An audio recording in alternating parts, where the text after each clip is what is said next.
Good evening from NASA's Kennedy Space Center in Florida. You're looking at a split screen where SpaceX is preparing two different rockets for liftoff this evening. On the left is SpaceX's Falcon Heavy. That's going to be the second of the two launches tonight. On the right is a Falcon 9 rocket at Pad 40 over at Cape Canaveral Space Force Station. That's the first one scheduled for this evening. Now liftoff of the Falcon 9 is 55 minutes away. We have the clock on the upper right currently counting down to the launch of the Falcon 9, which is scheduled for 6:12 p.m. Eastern Time. That's 22:12 UTC. That mission will be carrying two internet satellites for O3b mPOWER. That's the network owned by SES, one of the world's largest geostationary communications satellite operators. These two satellites are going into what's known as a medium Earth orbit, about 5,000 miles or 8,000 kilometers over the equator. They're stacked one on top of the other inside of the payload fairing of the Falcon 9. These two satellites will be providing connectivity and broadband service to rural customers as well as island nations and regions that don't have access to conventional fiber connectivity, as well as internet service to airline passengers and cruise ship passengers and other maritime sector operators. On the left, the Falcon Heavy is carrying a satellite with a similar mission. The satellite is called ViaSat 3 Americas for the company ViaSat based out in California. That satellite is heading up to a near-geosynchronous orbit about 22,000 miles or about 35,000 kilometers over the equator, so quite a bit higher than the O3b satellites. That's one of the reasons why it's requiring a Falcon Heavy instead of a Falcon 9 rocket for launch this evening. Notably, the Falcon Heavy, all three first-stage booster cores, which are converted or modified designs of Falcon 9 first-stage boosters, all three of those Falcon Heavy first stages will be expended. That's because all of the lift capability, all of the fuel and propellant inside those tanks will be required to give the ViaSat 3 Americas satellite, which is about 13,000 pounds or 6 metric tons in mass, a ride into an orbit just shy of geosynchronous altitude. It's what's called a geosynchronous direct injection mission. It'll last about 4.5 hours, requiring 3 burns instead of the usual 2 burns by the upper stage engine. So this is a very demanding flight profile for the Falcon Heavy. And although the Falcon Heavy has indeed carried heavier payloads to orbit, it's never carried a payload of this mass, of this weight, into such a high-energy orbit, a circular orbit, 35,000 kilometers or about 22,000 miles over the equator. So these two missions are set to go currently an hour and 17 minutes apart. The Falcon 9 rocket that you're looking at on the right is running about an hour behind schedule. It was scheduled for 5:12 p.m. Eastern. Now it's at 6:12 p.m. Eastern Time, local time here in Florida. The launch window for that Falcon 9 runs until 6:40 p.m. If it doesn't get off the ground by then, they'll have to wait until no earlier than tomorrow for another try. The Falcon Heavy on the left had been scheduled for launch yesterday evening, but we had some severe weather roll through the area here at Kennedy Space Center. Heavy rain, lots of lightning, including a lightning strike directly to the launch pad tower. SpaceX performed some checkouts overnight on the Falcon Heavy and its payload. Everything looks good according to SpaceX. The lightning protection mast on top of the tower at Pad 39A did its job and directed the electrical energy from that lightning strike away from the rocket down some catenary wires to the ground as it's designed to do, protecting the rocket while it's exposed out on the pad in a vertical configuration. So everything checked out, and SpaceX is ready to proceed with that launch attempt tonight at 7:29 p.m. Eastern Time. That mission has a nearly 1-hour window to work with in case of any weather issues, or if there's any technical issue or preparations run behind schedule, or there's time needed for any reconfiguration on SpaceX's part in between the Falcon 9 launch and the Falcon Heavy launch. So it's an exciting evening here on Florida Space Coast. This would be, as these launches are currently scheduled, the shortest turnaround in history between two orbital-class launches from the Cape Canaveral spaceport, breaking a record that dates back to 1966 with the Gemini program, the NASA human spaceflight program that practiced docking procedures for the first time in Earth orbit. Those missions, some of those missions that performed test dockings and rendezvous operations, had launches of a target vehicle called an Agena that would launch about an hour and a half or an hour and 40 minutes or so before the Gemini capsule launched on a Titan rocket to chase it down in orbit. Those two launches were typically about an hour and 40 minutes apart. So an hour and 17-minute span this evening, as they're currently scheduled for SpaceX's two missions, would be a record. We'll see if that holds, because there is a little bit of launch window for both of these missions to work with. So we'll see what the final time is if both missions are able to go ahead tonight to see if that record will indeed be broken. So my name is Stephen Clark. I'm going to be talking through the countdown for both of these missions tonight here at Kennedy Space Center. I'm reporting live from the press site, just about 3 to 4 miles from both of these launch pads. I'm looking out the window right now at the Falcon Heavy on pad 39A. Off to the right is pad 40. It's overcast currently at the Cape Canaveral and Kennedy Space Center area. The weather conditions are a little bit iffy tonight, so that's something that we'll have to watch through the countdown. There is a risk of thunderstorm activity. However, the weather has been trending in a more favorable direction throughout the afternoon, and the latest report we've had, at least for the Falcon 9 launch scheduled a bit earlier in the evening tonight, there's a 70% probability of acceptable weather. That's a significant improvement from the forecast issued yesterday, looking forward to today. So the weather trend is in a positive direction. We'll see also if that holds, as we're watching the radar to see if any thunderstorms pop up over Central Florida and move this way toward the Space Coast. If you're just joining us and you haven't done so yet, please hit the thumbs up button or the like button here on our YouTube stream. That really helps us a lot with our coverage. We want to bring this double feature to as many people as possible. One way to help us do that through the YouTube algorithm is to hit the like button or the thumbs up button here on YouTube. So we'll have some more updates throughout the countdown. We're about 13 minutes away from the start of propellant loading on the Falcon 9 for the first of these two missions this evening, and we'll have an update on that shortly.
T-minus 39 minutes, 15 seconds and counting. We're now about 4 minutes away from the expected start of propellant load on the Falcon Heavy. About 1 million pounds of kerosene and liquid oxygen will be loaded into the vehicle beginning at T-minus 35 minutes if the countdown is still going to remain on target for that 6:12 p.m. Eastern Time launch time.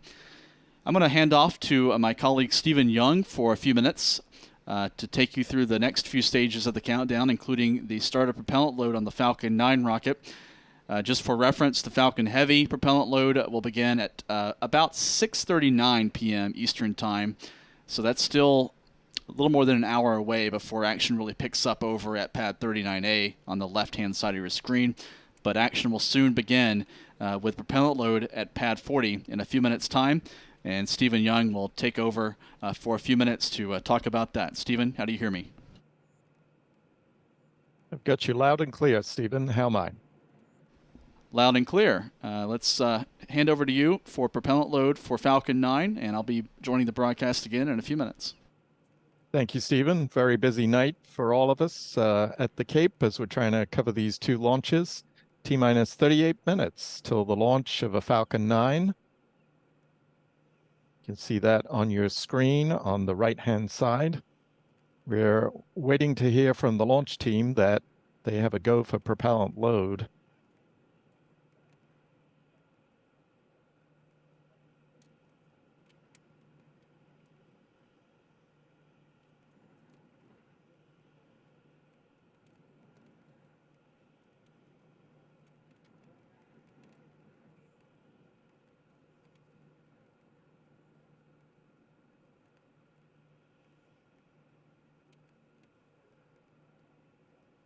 The weather was a major factor last night in delaying the launch of the Falcon Heavy.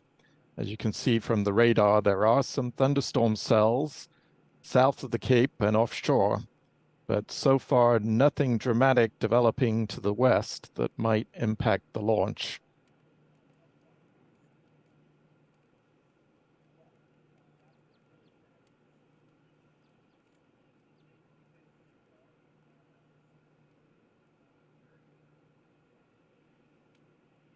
Thanks for venting for Propellant.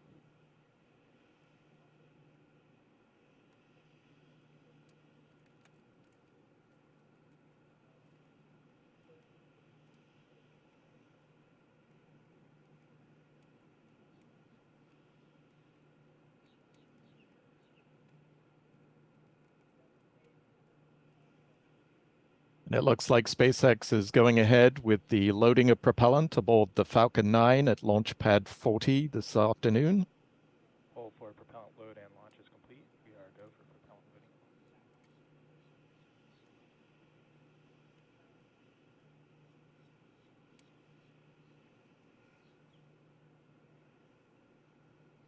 This is LD briefing the abort instruction. For non-urgent no-go condition, brief the CE or LD and they will approve aborting the count. For urgent issues affecting the safety of the operation, operator shall call hold on countdown net. Launch control will abort the launch auto sequence and proceed into launch abort. At T-minus 10 seconds, launch control will be hands-off, relying on automated abort criteria.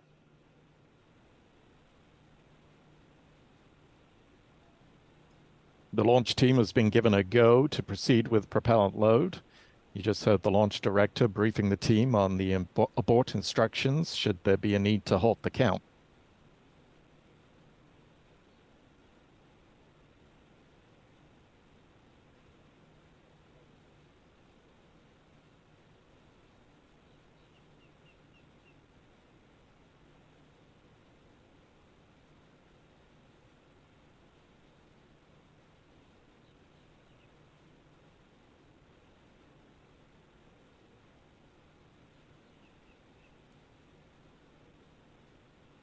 Launch auto started.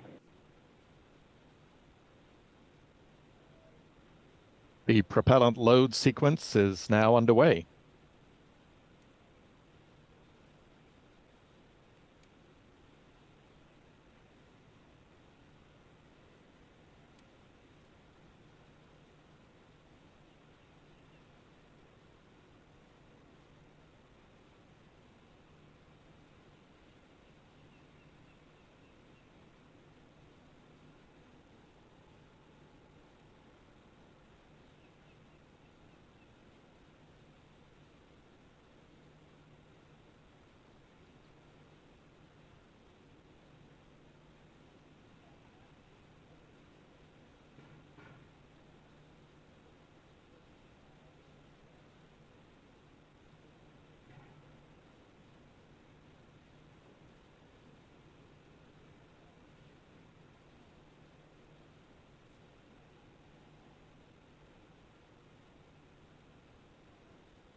Now 28 minutes 35 seconds and counting. This is Stephen Clark once again reporting live from Kennedy Space Center. We're about 4 miles away from Launch Complex 40, where SpaceX is now loading propellants into the Falcon 9 rocket.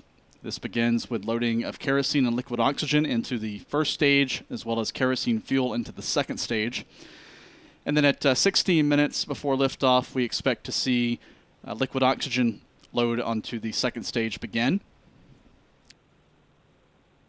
Now 28 minutes until launch, so we've heard the go for propellant load and the confirmation that propellant load is underway at pad 40 for the Falcon 9 rocket. If you look closely, you can see some of the condensation and vapors building up around the liquid oxygen tank on the first stage. Visual confirmation that cryogenics are now being loaded into the vehicle.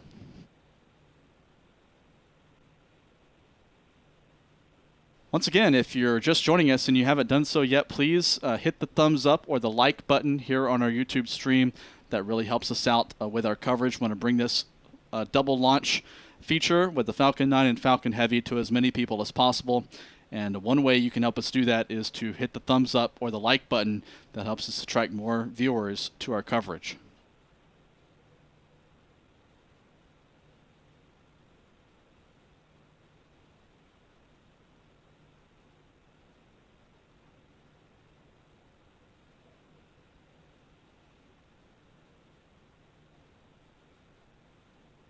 Also, if you have any questions, please put them in the chat, and I'll try to get to a few of those during our coverage tonight. I may have more time after the Falcon 9 launch, in between the two launches, to answer some questions from our viewers. But if you want to put a few in the chat, I'll try to get some as we go through our coverage.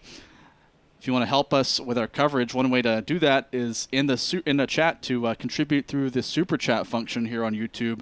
This money helps us maintain and purchase new camera equipment, as well as potentially add to our team here at Cape Canaveral to help bring you more extensive launch coverage of launches here in Florida and around the world.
Stage 2 fuel load complete. Coming up on the T-minus 20-minute mark, we just heard a call from SpaceX Launch Control that the second stage fuel load is complete, so the second stage has been fully loaded with its supply of rocket-grade kerosene, and now we're seeing the so-called big vent from the strongback out at pad 40. This is a vent of gaseous oxygen associated with the purge or chill down of the liquid oxygen loading line that leads from the ground storage tank for that cryogenic oxidizer up to the umbilical inlet where the liquid oxygen will be loaded into stage 2. It has to be routed up the length of that strongback into the second stage, more than 15 stories above ground level. So that line is currently being thermally conditioned for the flow of that super cold liquid oxygen into the rocket beginning in about 3 minutes or so. Everything continuing to look good for launch of the Falcon 9 with the O3B mPOWER number 3 and 4 satellites at 6:12 p.m. Eastern Daylight Time, 22:12 UTC.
Stage 2 LOX load has started. And we've heard the call now, approaching the T-minus 16-minute mark for the Falcon 9 rocket, that liquid oxygen loading now is underway on the Falcon 9's second stage.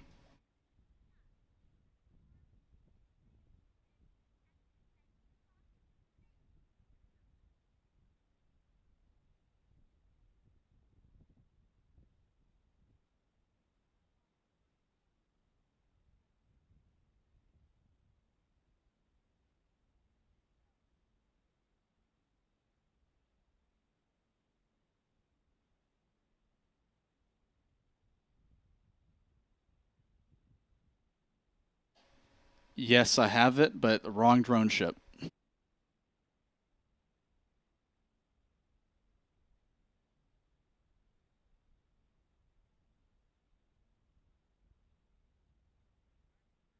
It's a copy and paste.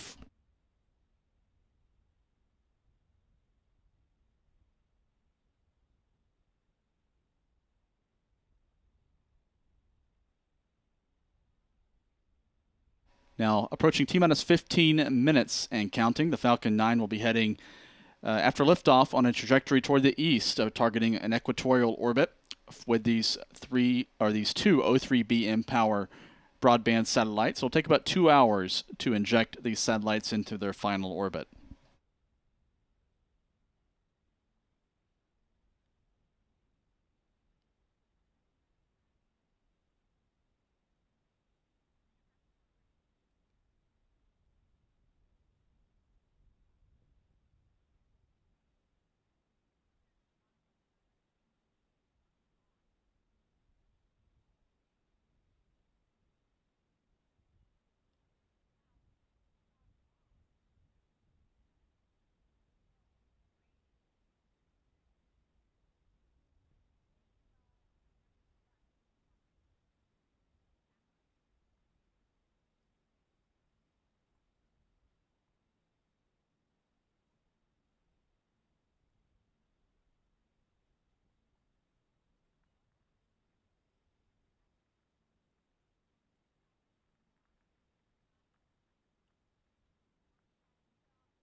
Now approaching T-minus 12 minutes and counting, everything continuing to look good. It's now 6 p.m. local time here on Florida Space Coast, 2200 UTC. Liftoff of SpaceX's Falcon 9 rocket is scheduled for 6:12 p.m., 12 minutes from now. This will be the 230th launch of a SpaceX rocket overall. That includes Falcon 1, Falcon 9s, and Falcon Heavies. Later this evening, SpaceX is expected to go for number 231 with the Falcon Heavy launch still scheduled for 7:29 p.m. Eastern Time, about an hour and 17 minutes after this one is set to go, just a few miles to the north at Pad 39A.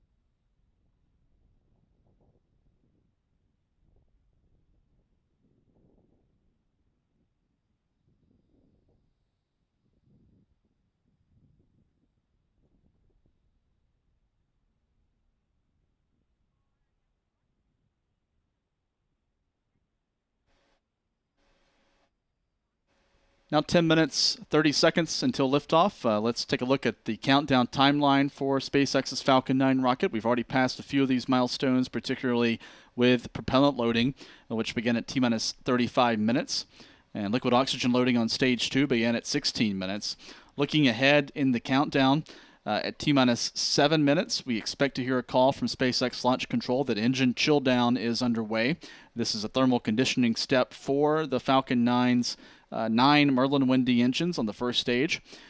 At about 5.5 minutes, the first stage should be fully loaded with kerosene fuel, and then at about 4 minutes prior to liftoff, we expect to see the strong back, that's the tower standing vertical next to the Falcon 9, recline to an angle of about 1.5 degrees from the vehicle. And then at 2 minutes, the Falcon 9 should be fully tanked with liquid oxygen. At that point, SpaceX will have a fully loaded 1.2 million pound rocket awaiting liftoff. And then at T-minus 60 seconds, control of the countdown will be handed over from the ground sequencer computer to the Falcon 9's onboard flight computer. That will oversee the final preparations for launch, including propellant tank pressurization, as well as the engine start command at T-minus 3 seconds. And then at liftoff, if the engines are all throttled up and looking healthy, hold-down clamps will release. 4 of those will open to allow the Falcon 9 to begin its climb off the pad.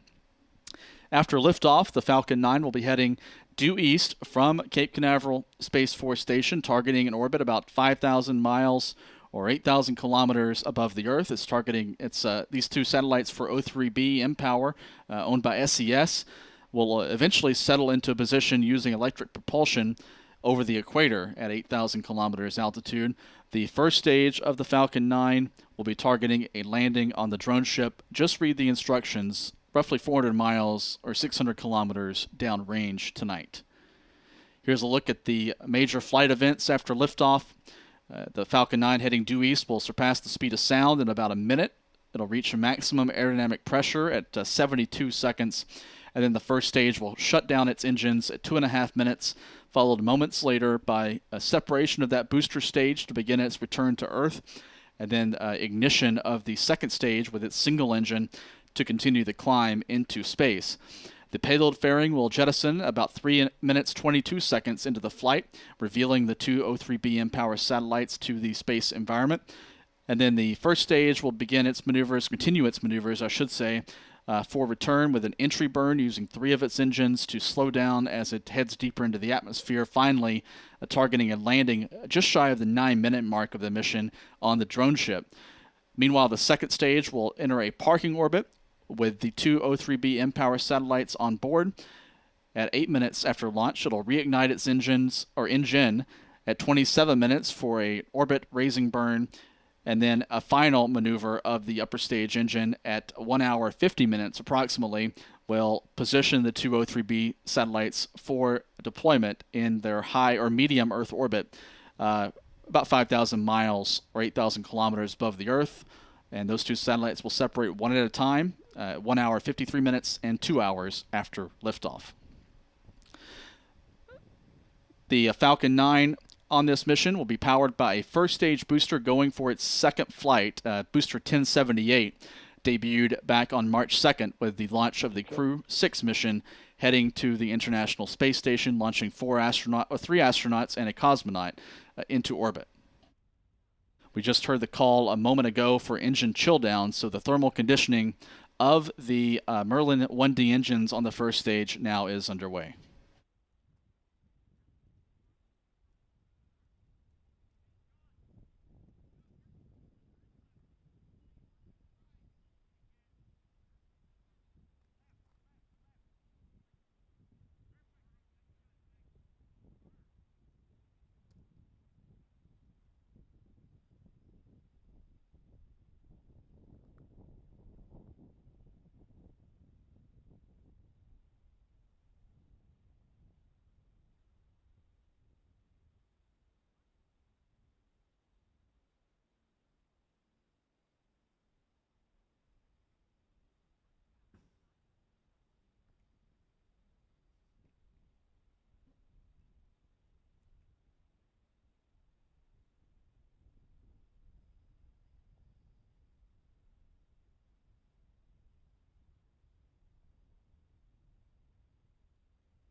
Here's a look at the two satellites on board the Falcon 9 rocket, now 5 minutes from launch. These are the third and fourth O3B mPOWER satellites for SES, Luxembourg-based satellite operator that has more than 70 satellites in its fleet.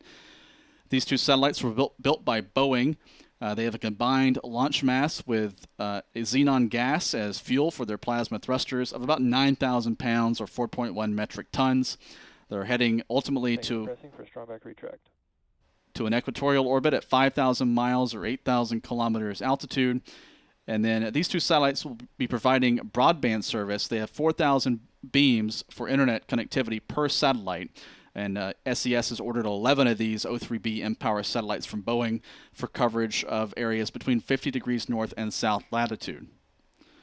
This is what the O3B mPOWER satellite looks like in orbit, an illustration showing its numerous beams providing connectivity to users, in this case over the Asia-Pacific region. Just an update on the countdown. The strong back retraction is now underway at pad 40. This begins with opening of the clamps that reach around the second stage of the Falcon 9, allowing that strong back to recline about 1.5 degrees. And then at liftoff, we'll see that structure do a more rapid retract to clear out of the way for the Falcon 9 to begin its climb off the pad.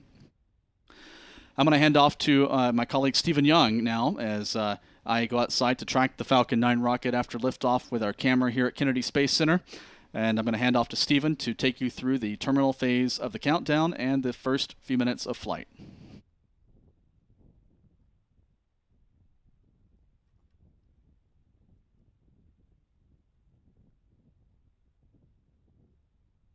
Coming up on 3 minutes until the launch of the Falcon 9 with the O3B mPOWER satellites. Falcon 9 is approaching the point where it's fully fueled. Stage 1, LOX load complete. And there we have confirmation of the stage 1 liquid oxygen load complete.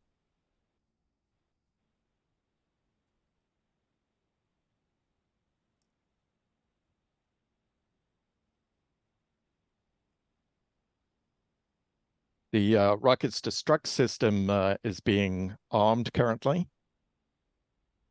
That would be used in the event of an anomaly during the flight.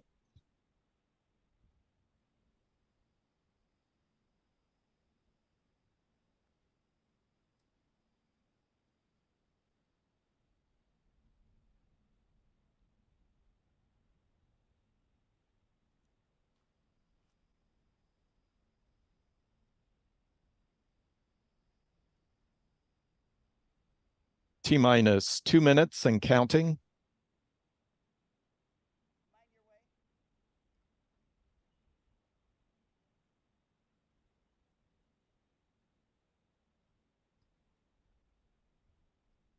Stage 2, LOX load complete. Falcon 9 is now loaded with 1 million pounds of fuel and liquid oxygen.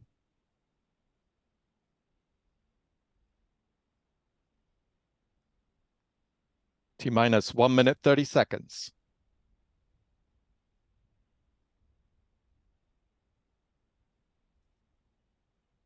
Ground gas closeout.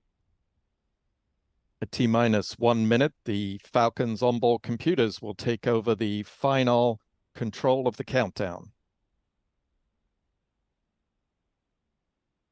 We'll also see steering checks of the engine systems.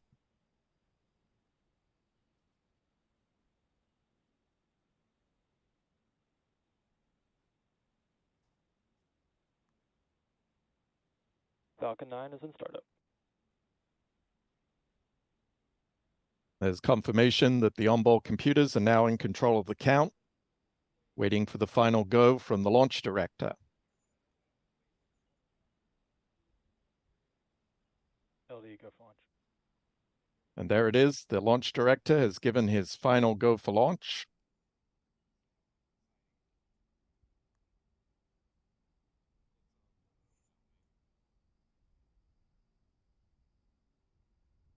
The command sequence to start the ignition sequence for the first stage will be issued at T-minus 3 seconds. This will see the ignition of the 9 Merlin engines. 5, 4, 3, 2, 1, 0, ignition, and liftoff. Liftoff of the Falcon 9. And the Falcon 9 has cleared the lightning towers.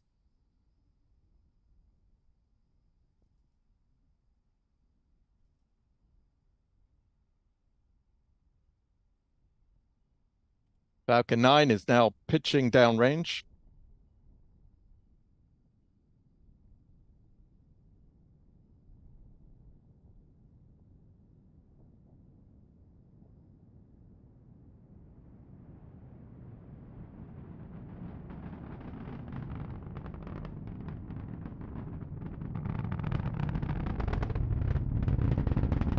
Looks like the Falcon 9 is going in and out of the cloud from our vantage point at the Kennedy Space Center. It all appears to be proceeding smoothly on the ascent of the vehicle.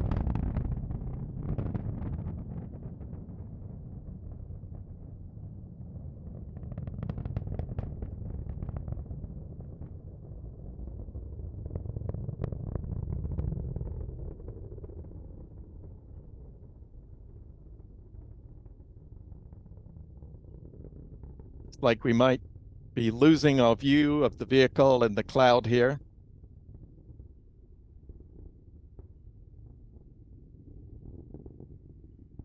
Here's a view coming from an onboard camera. This is SpaceX's webcast. This comes with some delay.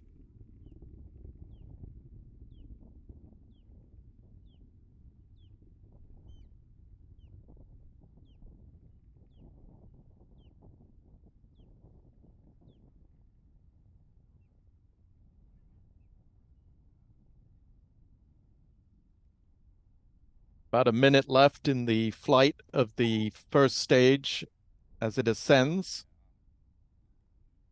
First stage will then separate and begin its descent to a drone ship in the Atlantic, leaving the second stage to continue the journey to orbit.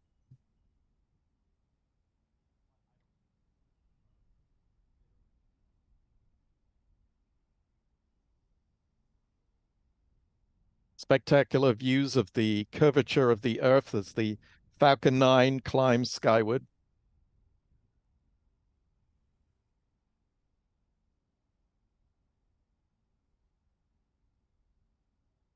You can see the thin blue atmosphere of Earth in this shot.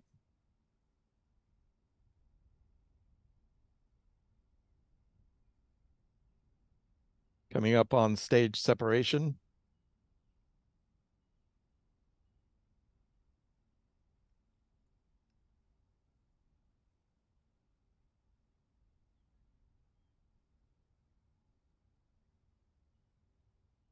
There we have stage separation.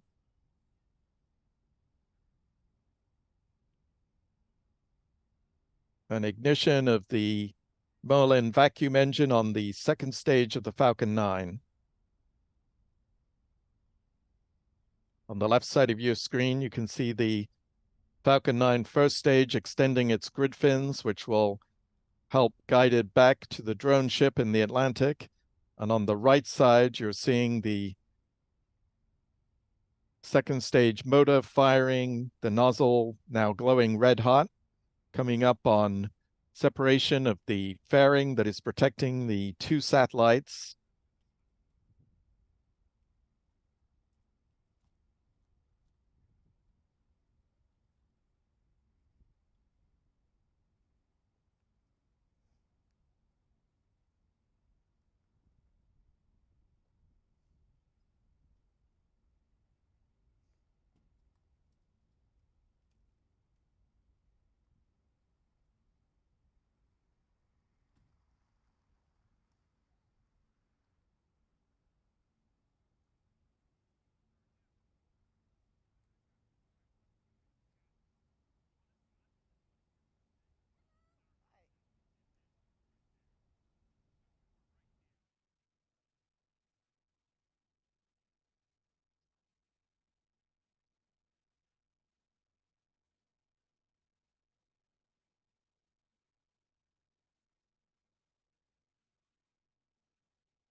Now, T+5 minutes. This is Stephen Clark once again reporting live from Kennedy Space Center. We had a spectacular launch, at least audio-wise. We had a very loud launch, a very nice rumble from the Merlin engines as the rocket climbed off the pad, heading to space with O3B mPOWER 3 and 4 on board.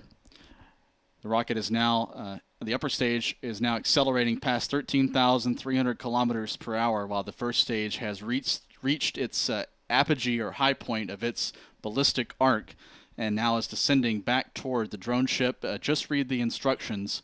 About 400 miles or 600 kilometers downrange from Cape Canaveral. This is beginning about a 2-hour mission for the Falcon 9. Reports from SpaceX that the vehicles, both stages, are on nominal trajectories. This is beginning about a 2-hour flight from liftoff until payload deployment. When the Falcon 9 will put these satellites in the orbit they need to be in to continue and complete their missions. The next milestone, there we go, confirmation from SpaceX Launch Control that entry burn is now underway. 3 engines firing on the first stage to begin slowing the rocket for its descent back into the atmosphere. This helps reduce the speed and aerodynamic loads on the vehicle as it heads back into the thicker layers of the atmosphere.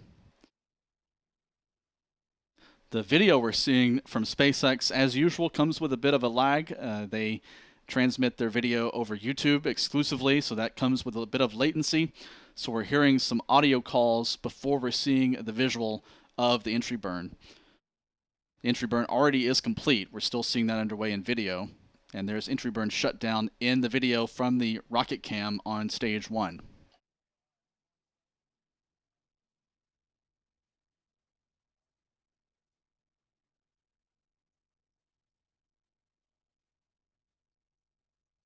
Here's a map showing stage 1 on its descent, having reached its apogee on that arc, heading toward the drone ship. Stage 2 continuing into orbit, accelerating to orbital velocity. The blue line here shows its trajectory if the engine were to shut down on stage 2 right now. You can see that line moving across the Atlantic as it's gaining velocity.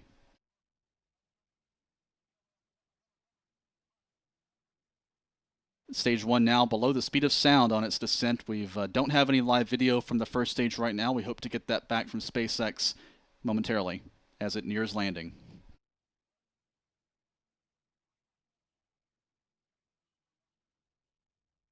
There's confirmation of second stage engine cutoff.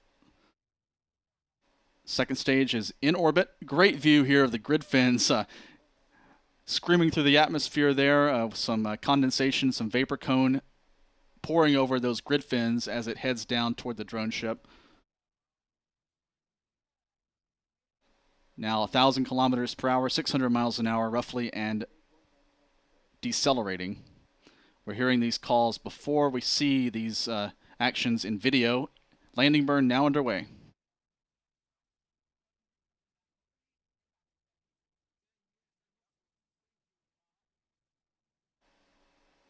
Grid fins now in motion to help steer the rocket toward landing on the drone ship. Landing leg deploy. And there's touchdown, booster 1078 on the deck of the drone ship. Just read the instructions. This completes the second flight to space for this particular booster after its debut last month. Great shot there of the booster on the deck of the drone ship, rolling in the waves of the Atlantic Ocean about 400 miles east of Florida Space Coast. Meanwhile, we heard a confirmation that stage 2 is orbital. So second stage has completed its first of 3 burns on tonight's mission for the O3B mPOWER satellites and is now in a parking orbit. It'll coast for about the next 17 minutes or so before relighting for a roughly 22 or 23 second burn to begin boosting the satellites up to their final, or to their targeted orbit, their transfer orbit for deployment.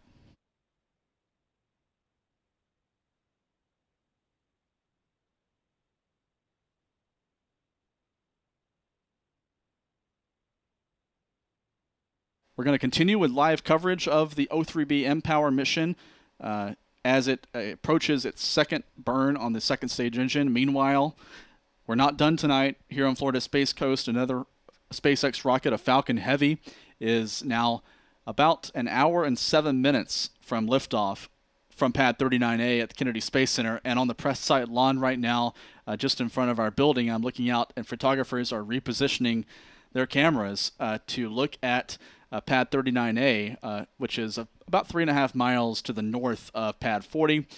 So a lot of photographers are moving their tripods over from the lawn that faces and offers the best view of pad 40 to a different part of the press site looking toward pad 39A. Here's a shot of those photographers who have just moved their tripods. You can see more coming into view now, moving from the right side of the line from pad 40 views to the center of the line, looking out at pad 39A, where the Falcon Heavy is now an hour and 6 minutes from launch.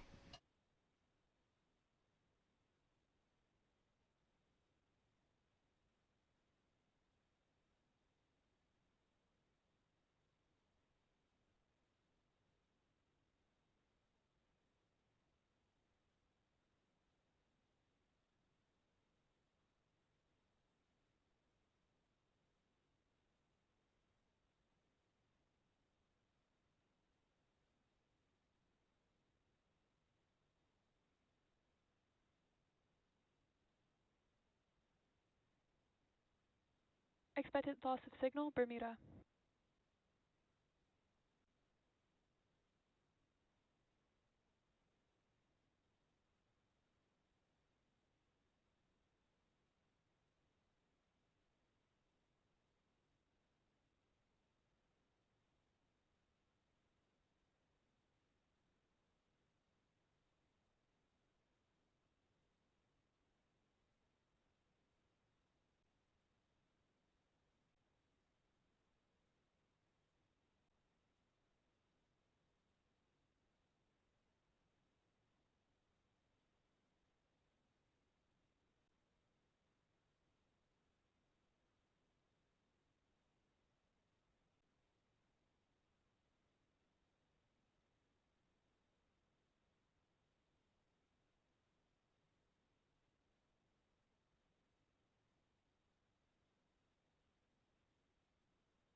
It's now been 14 minutes since the launch of SpaceX's Falcon 9 rocket with two O3b mPOWER internet satellites. As you can see, the second stage of the rocket is now coasting over the Atlantic Ocean. We're about 11 minutes or so away from the 13 minutes, I should say. Let me do my math right. 13 minutes away from the second burn of that upper stage engine.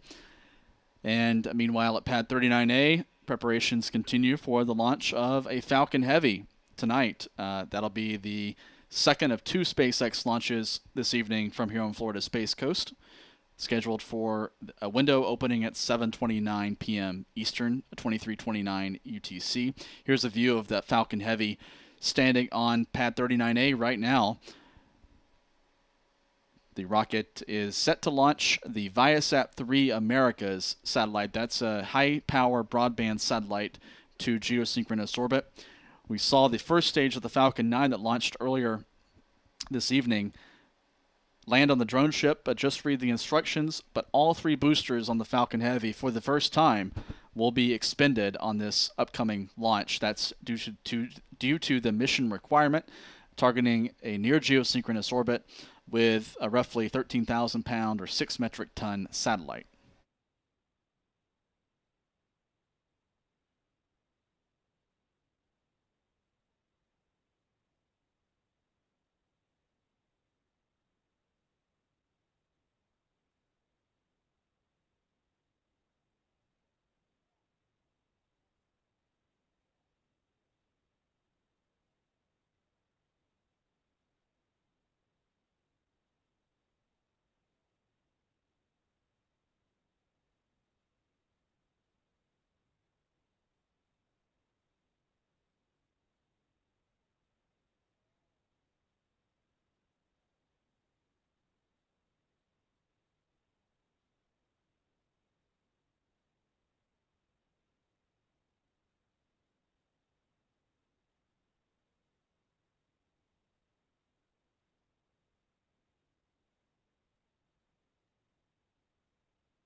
We just had an update from SpaceX that they're targeting a new launch time for the Falcon Heavy, the end of tonight's window at 8:26 p.m. Eastern Daylight Time. That's 12:26 a.m. UTC.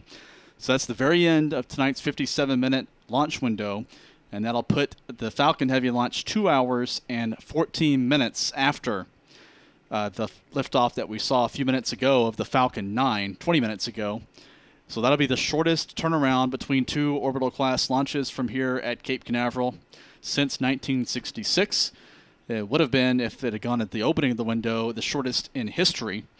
But there were several missions of the NASA Gemini program in the 1960s where launches occurred about an hour and 40 minutes apart. This won't quite surpass that record, but still the shortest time between launches, orbital-class launches here on Florida's Space Coast. Still an opportunity to make that record, at least since 1966, if the Falcon Heavy launches at 8:26 p.m.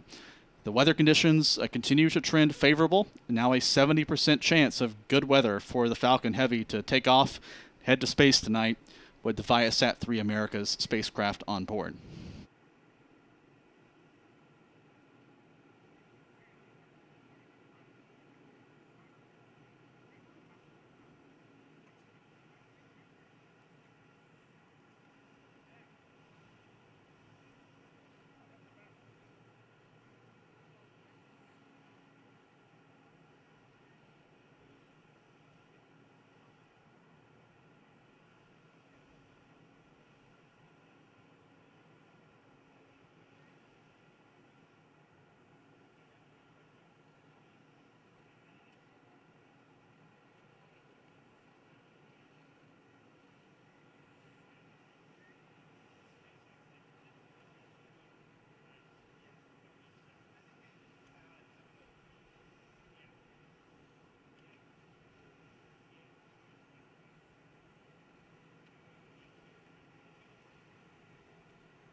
Acquisition of signal, Gabon.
We're now about a minute away from the firing of the second stage Merlin engine.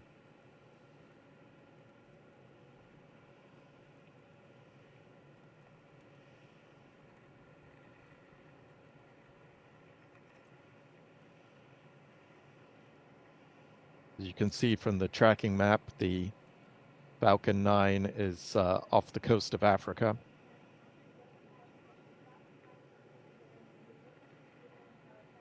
There's a shot from SpaceX's webcast showing the Merlin vacuum engine that will make this burn to raise the orbit.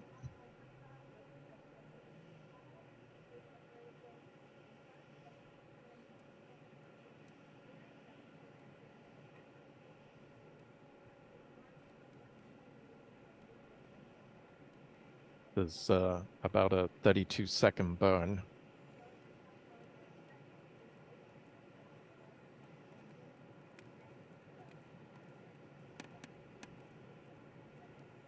There we have ignition of the second stage.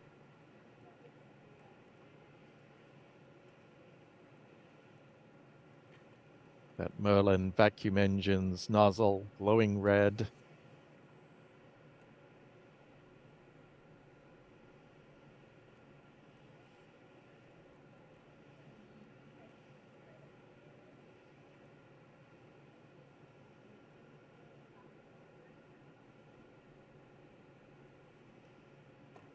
You can see the velocity meter increasing. It looks like we've had cutoff.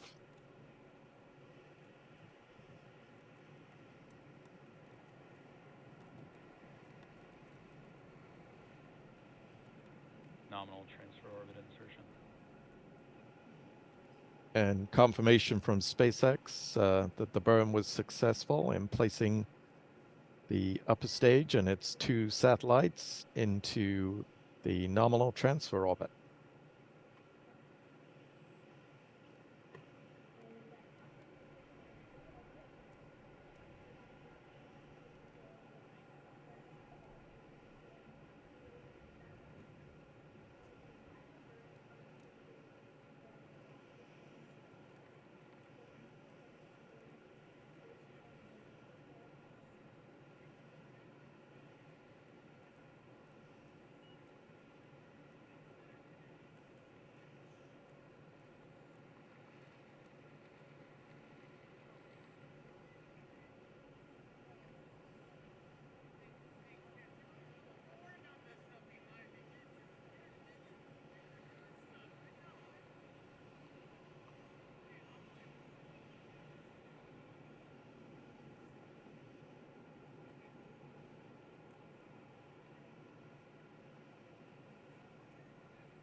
The launch of the Falcon 9 with the O3B mPOWER satellites was the first launch of today for SpaceX.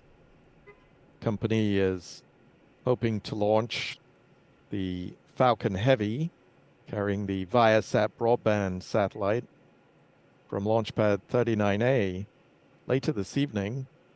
SpaceX is now targeting the end of the launch window at 8:26 p.m. Eastern Daylight Time.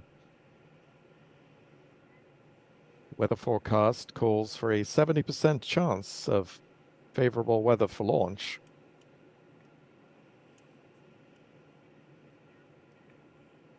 As the radar shows, there has been some thunderstorm activity in the area, but it has been keeping offshore and to the south of the Cape Canaveral area, unlike last night where severe weather came through the spaceport, bringing tornadoes, hail, high winds, and heavy rain.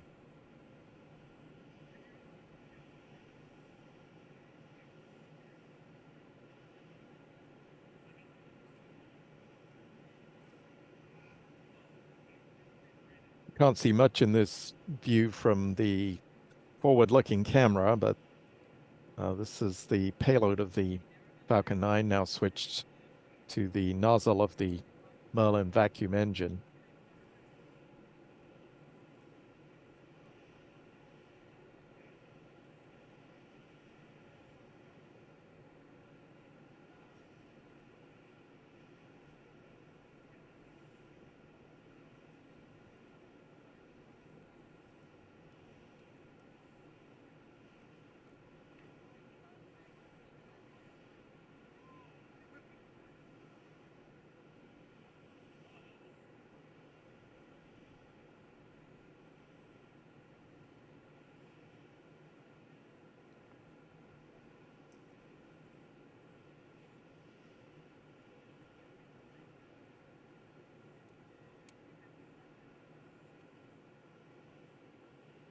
Expected loss of signal, Gabon.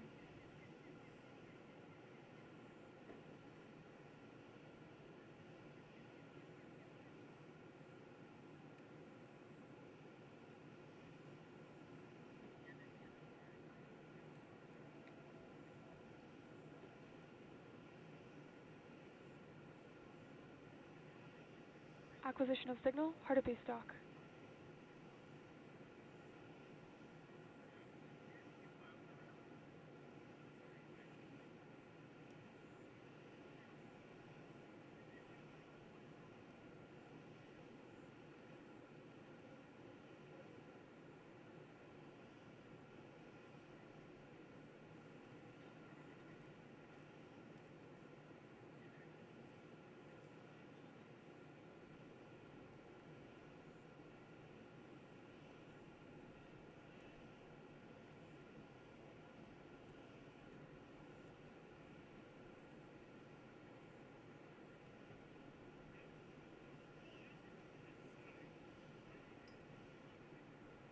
And here at the Kennedy Space Center, the countdown clock has been reset for the launch of the Falcon Heavy.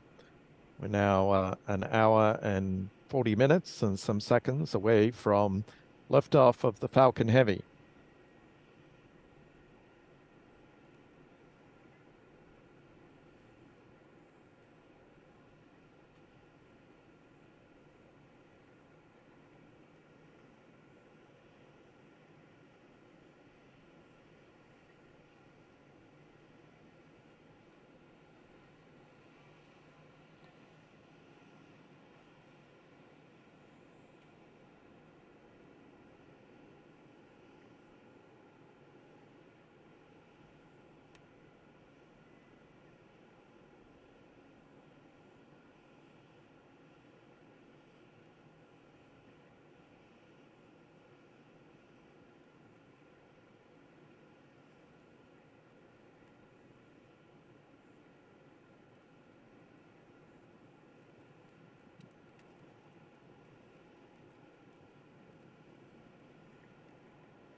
Here's a view of Launch Pad 40 at Cape Canaveral Space Force Station, where the Falcon 9 lifted off earlier this evening at 6:12 p.m.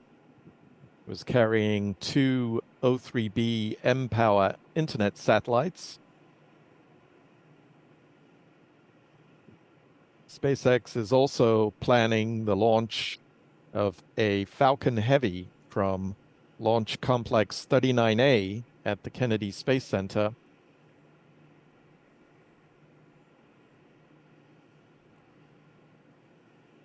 Countdown clocks are now ticking down towards a liftoff in 1 hour and 37 minutes from Launch Pad 39A at the Kennedy Space Center.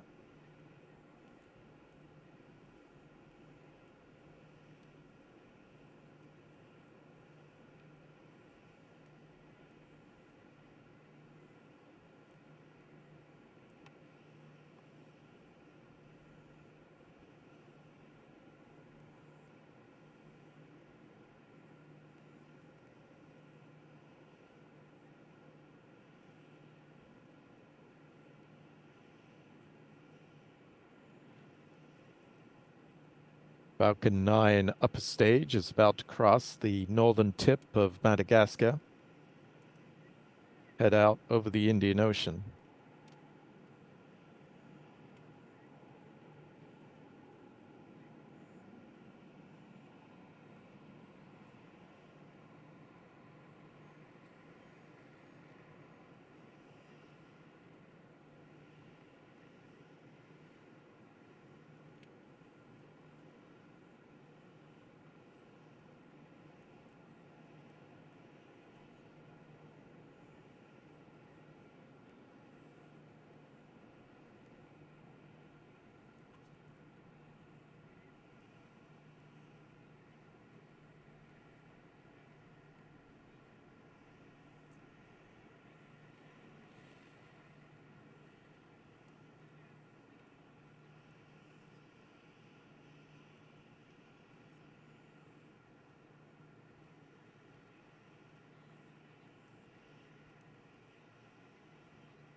Acquisition of signal, Maldives.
Expected loss of signal, hard to be stock.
As the Falcon 9 continues on its mission to deliver the O3B mPOWER satellites at the Kennedy Space Center, we're now less than 90 minutes from the launch of the Falcon Heavy with the ViaSat broadband satellite.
Just a reminder that the launch of the Falcon Heavy has a new T0 of 8:26 p.m. Eastern Daylight Time.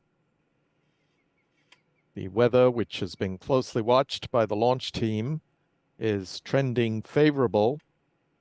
SpaceX targeted the end of the window in the hope of getting better weather conditions for tonight's liftoff. As the weather radar shows, there are some storms offshore, but the Kennedy Space Center area is looking fairly clear of any storm activity.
We're about an hour away from the next burn of the Falcon 9 upper stage.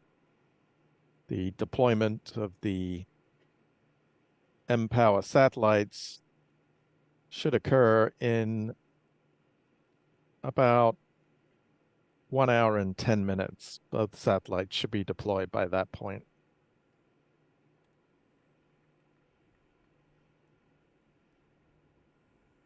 Meanwhile, the countdown clock continues to tick towards the launch of the Falcon Heavy from Launch Pad 39A.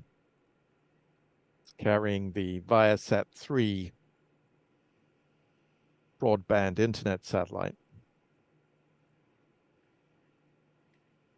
This will be the first Falcon Heavy that is fully expendable.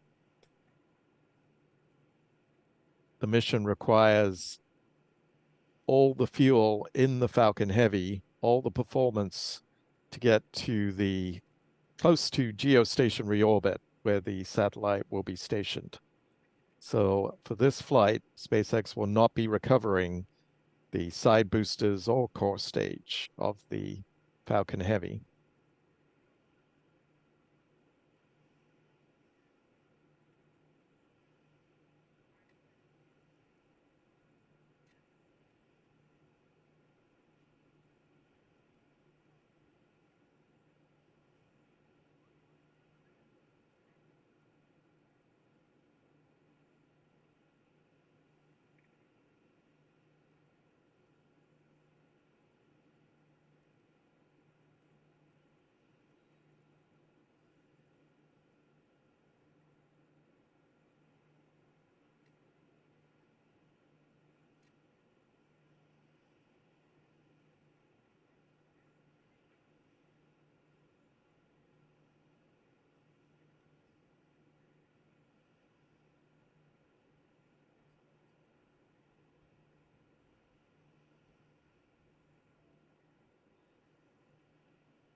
Acquisition of signal, Tasmania.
Acquisition of signal, Guam.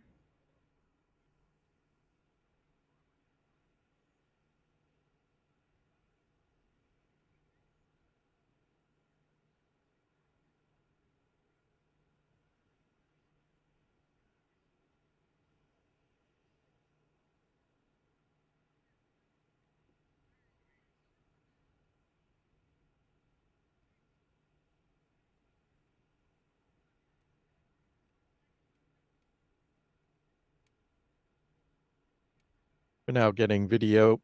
We were getting video from the Falcon 9 upper stage via the tracking station at Guam. Appears they've lost that signal or are not providing it to us on the webcast currently. There we have it back.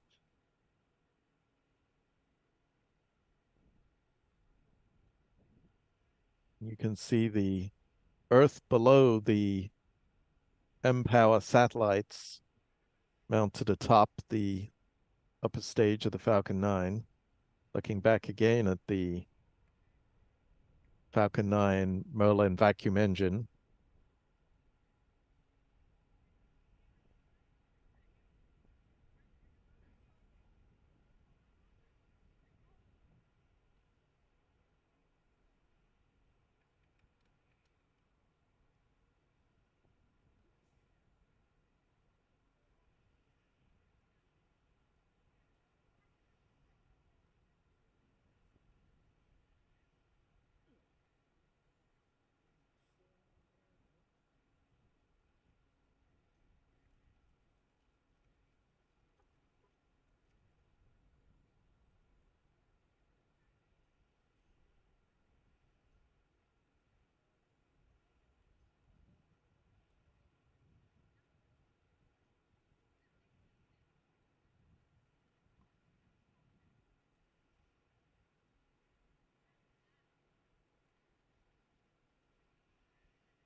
We're now less than 15 minutes away from the point where the fueling of the Falcon Heavy will begin.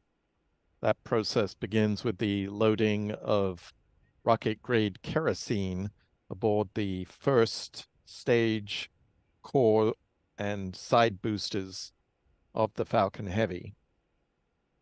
We should get a go from the launch director to begin propellant load at about T-minus 53 minutes.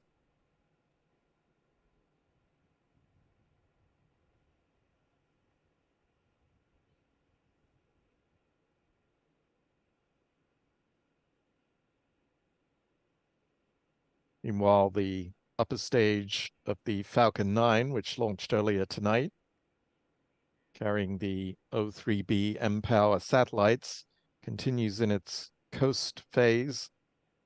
It's heading towards a medium Earth orbit.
We're now coming up on T-minus 1 hour from the launch of the Falcon Heavy with the ViaSat 3 broadband internet satellite.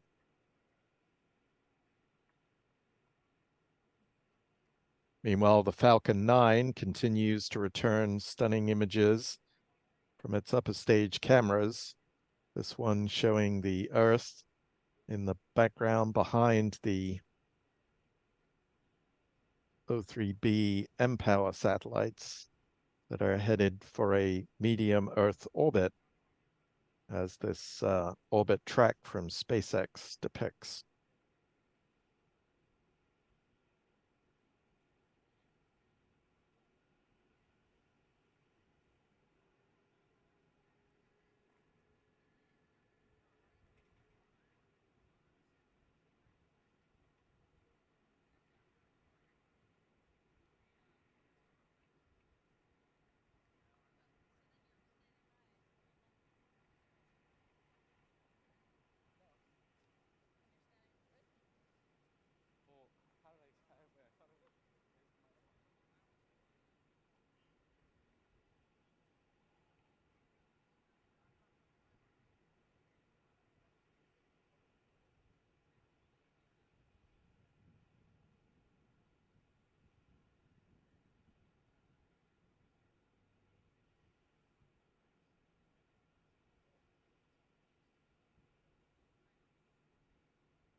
On countdown at pulse complete, we are go for propellant load and launch.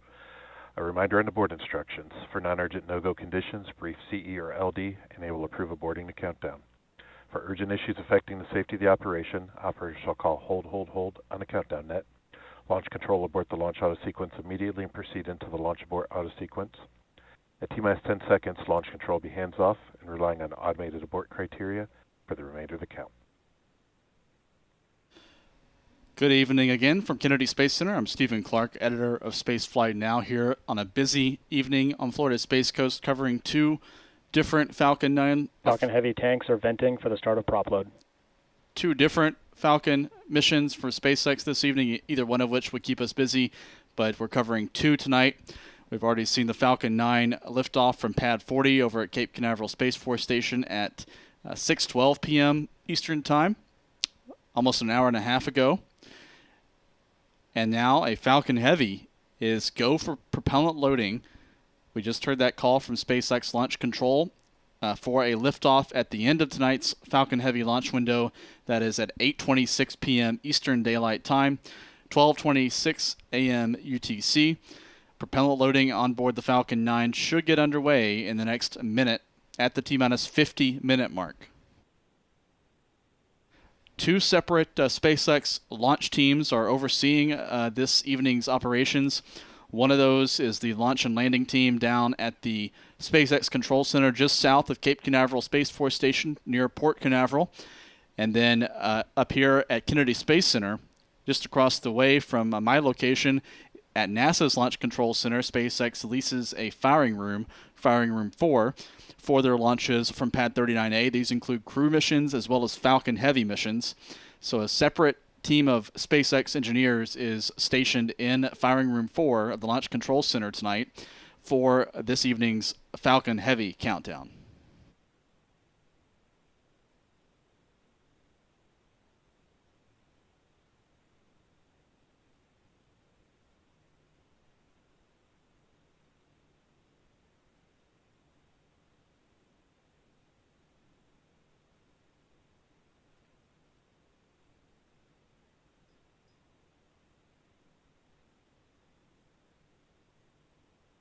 Launch auto sequence has started.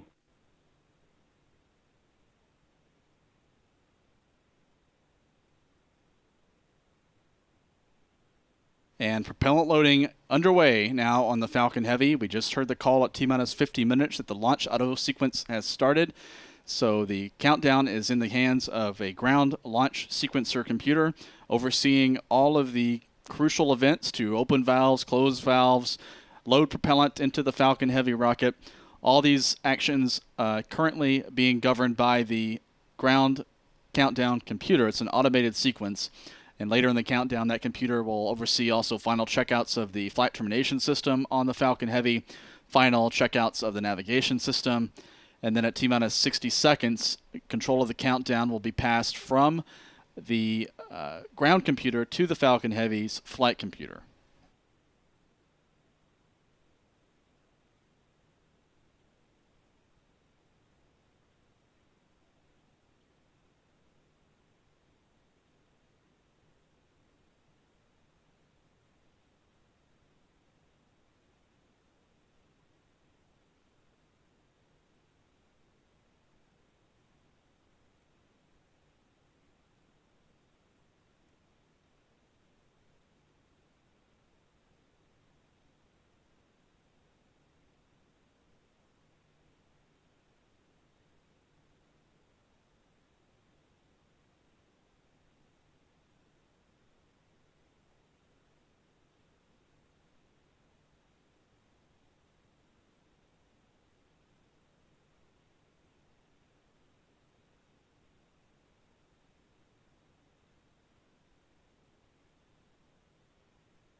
SpaceX's Falcon Heavy countdown now approaching T-minus 45 minutes.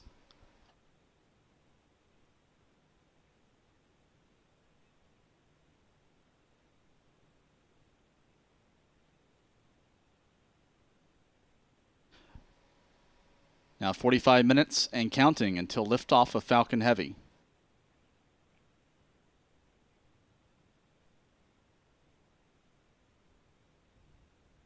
Center core PY/NY LOX load has started.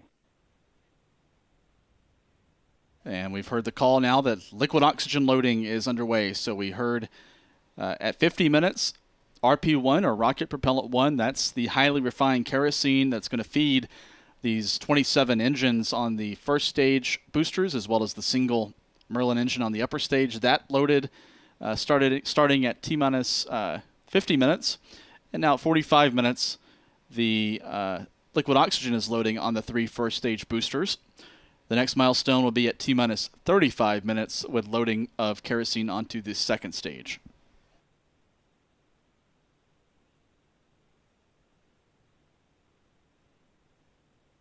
Acquisition of signal, hula.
T-minus 40 minutes, 10 seconds, and counting. This will be the 6th flight of a SpaceX Falcon Heavy rocket and the first Falcon Heavy that will not have a recovery of any of the 3 first-stage boosters that you see here. This photo was taken by SpaceX inside the hangar just south of Pad 39A in the last few weeks during the process to integrate the rocket and prepare it for launch this evening.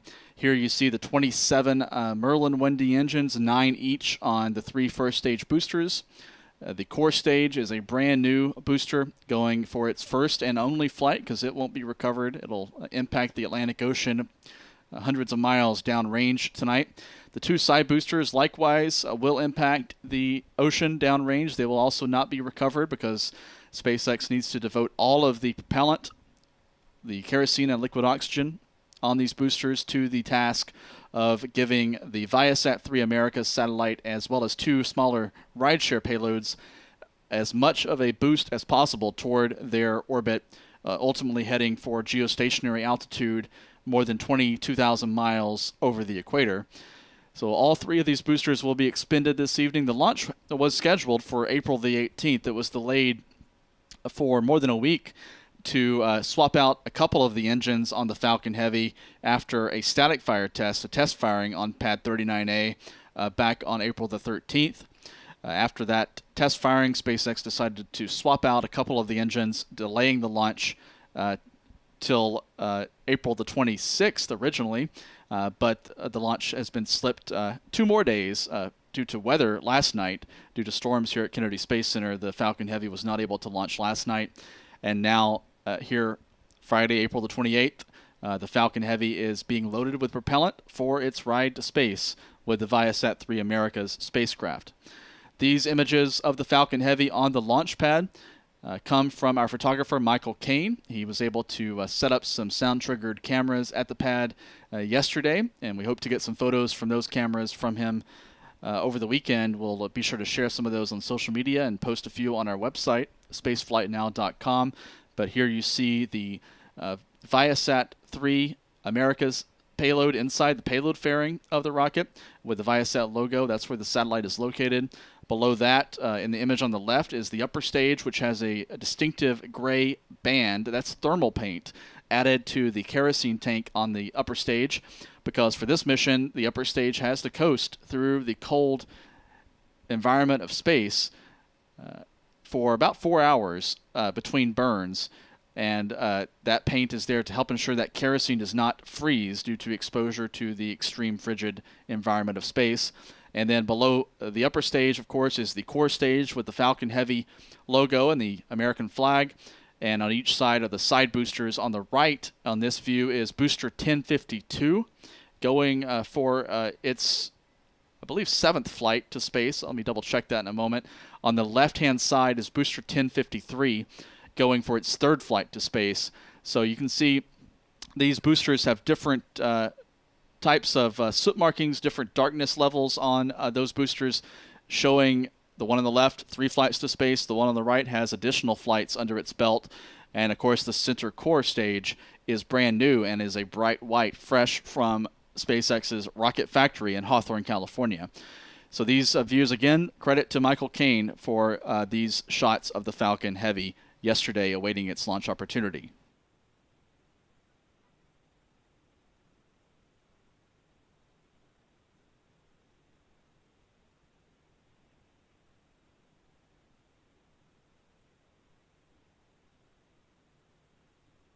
And here's a view from SpaceX, some drone footage taken earlier this week of the Falcon Heavy. You can get a really good sense of the boosters there. On the left, the booster flown 3 times. On the right, a more veteran, has more flight history to it, with the darker markings due to more rides to space and re-entries back through the atmosphere. Some spectacular footage here showing the grandeur of the Space Coast with different launch pads in the background, ULA's launch pad, as well as SpaceX's launch complex at Pad 40 in the background as well.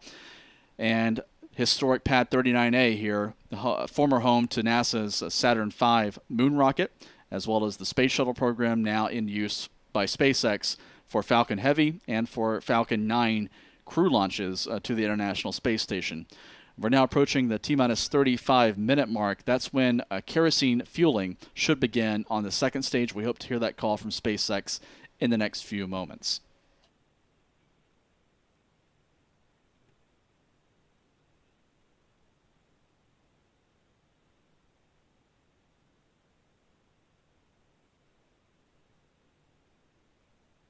Stage 2 RP1 load has started. We've heard the call now that the second stage RP1 load is underway. So kerosene is now flowing into the second stage of the Falcon Heavy.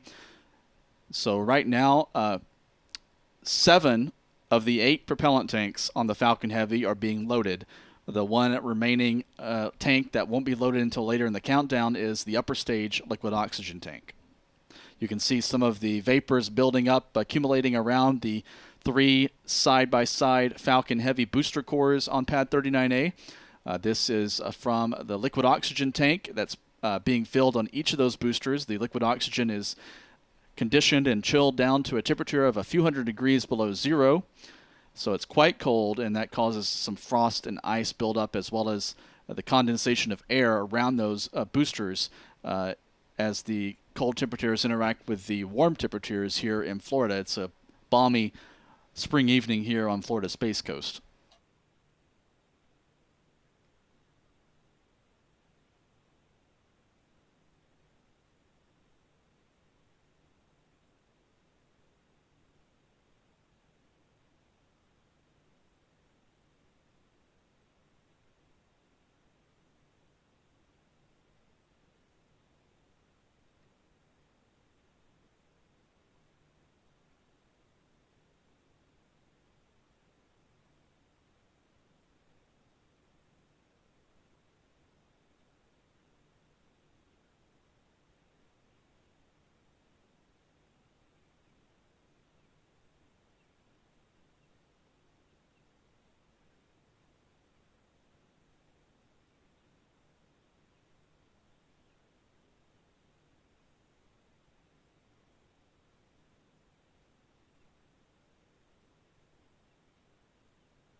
"31 minutes until liftoff now. We're seeing the standard pre-launch security suite from the Coast Guard. We just saw a helicopter pass offshore behind the pad in our shot of the Falcon Heavy.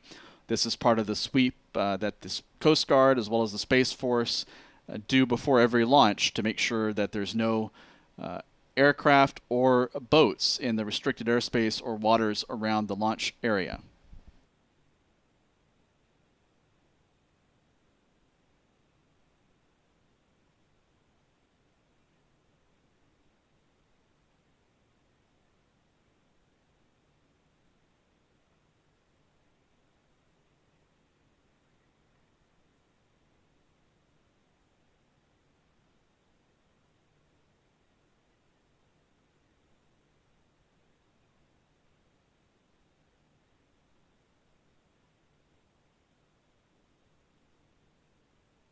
T-minus 30 minutes and counting.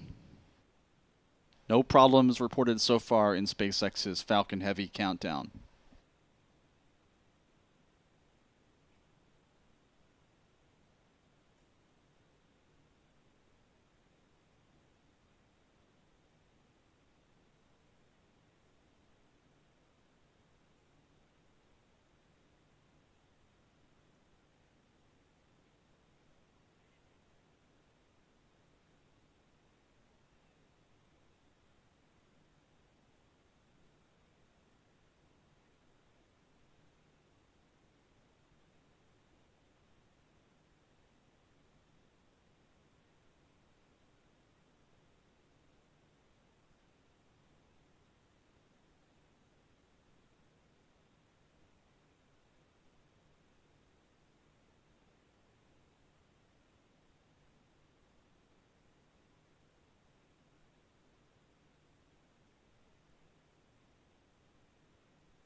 Looking at the Falcon Heavy countdown timeline right now, we're in the period of second stage RP1 loading. That was the most recent event at T-minus 35 minutes. Coming up at about 22 minutes before launch, we expect that we'll see the big vent from the strongback out at pad 39A. That's in preparation for liquid oxygen loading, the final phase of tanking operations beginning at 18 minutes 30 seconds. So we're now about nearly 25 minutes into the tanking operation in tonight's countdown. And then later in the count at 7 minutes, the 27 Merlin engines will begin their chill down, the thermal conditioning procedure.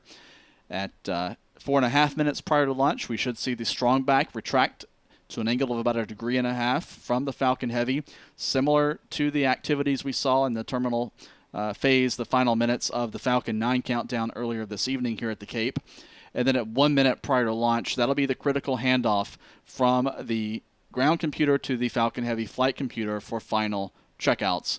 At 45 seconds, the launch director will give their go for launch.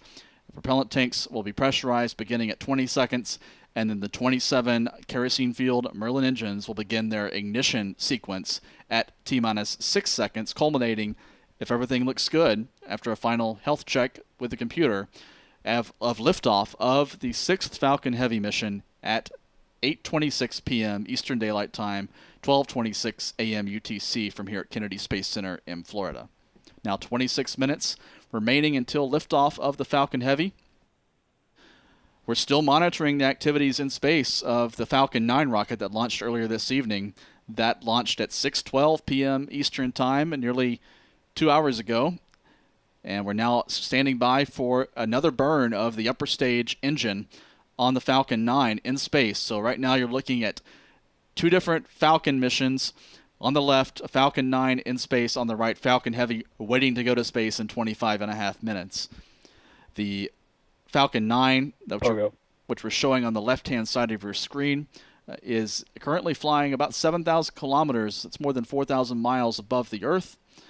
And we expect to see a restart of the upper stage engine to maneuver into a more circular orbit from its current elliptical or elongated orbit coming up in less than a minute. This is in preparation for deployment of the two O3B mPOWER satellites providing internet service for SES, the Luxembourg-based satellite operator.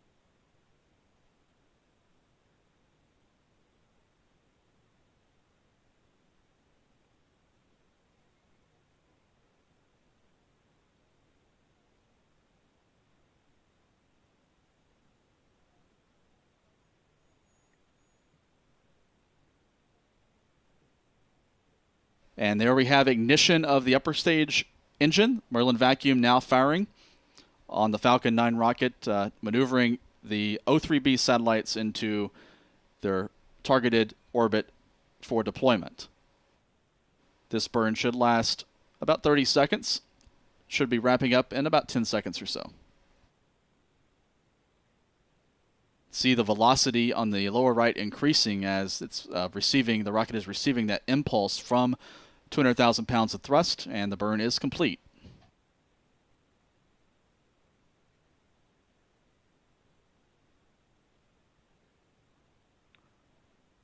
Nominal mission orbit insertion.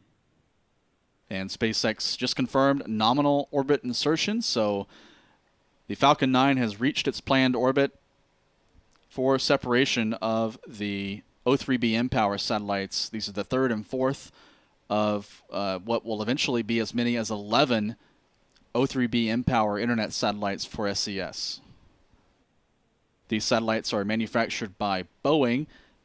Boeing also is the manufacturer for the ViaSat 3 Americas satellite awaiting liftoff in 22 minutes 40 seconds on the Falcon Heavy here at Kennedy Space Center. So a busy night also for Boeing, the satellite manufacturer.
"21 minutes, 16 seconds, and counting now here at Kennedy Space Center. The big vent now underway on the Falcon Heavy rocket. This is a vent of gaseous oxygen from the strong back at pad 39A to prepare for loading of liquid oxygen onto the second stage of the Falcon Heavy. This vent is occurring as chill down begins for the liquid oxygen loading line. That's the line, the pipe that flows the super cold oxidizer from the ground storage tank up to the Falcon Heavy's upper stage. That loading into the upper stage will begin in about 2 minutes' time. Meanwhile, on the left-hand side of your screen, live views from space, where the Falcon 9 rocket in its upper stage is setting up for separation of the first of two O3B mPOWER satellites momentarily. First payload separation confirmed. And we just heard confirmation that the first of the two O3B mPOWER satellites has separated. Each of these satellites weighs about Stage 2 RP1 load is complete. 2 metric tons in launch configuration. That's about 4,500 pounds, about 9,000 pounds with both satellites stacked together. They're built by Boeing, as I mentioned before, and are beginning missions in medium Earth orbit. They're about 6,900, 7,000 kilometers above the Earth right now. They'll eventually use their own propulsion to reach 8,000 kilometers, or about 5,000 miles altitude, directly over the equator, a unique medium Earth orbit where they'll begin beaming broadband signals down to users on the Earth. Propellant loading continues on the Falcon Heavy. On the right-hand side of your screen now, less than 20 minutes from liftoff from Pad 39A.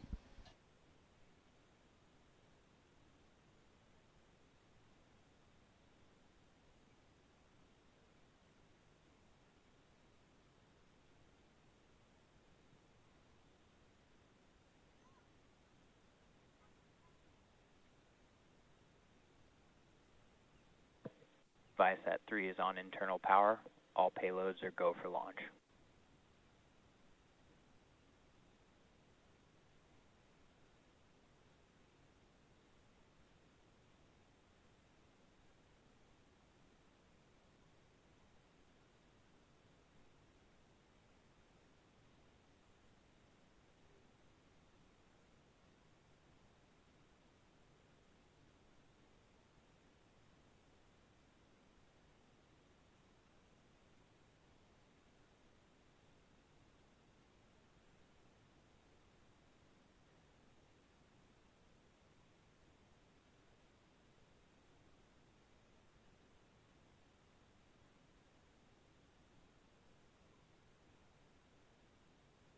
Stage 2 LOX load has started.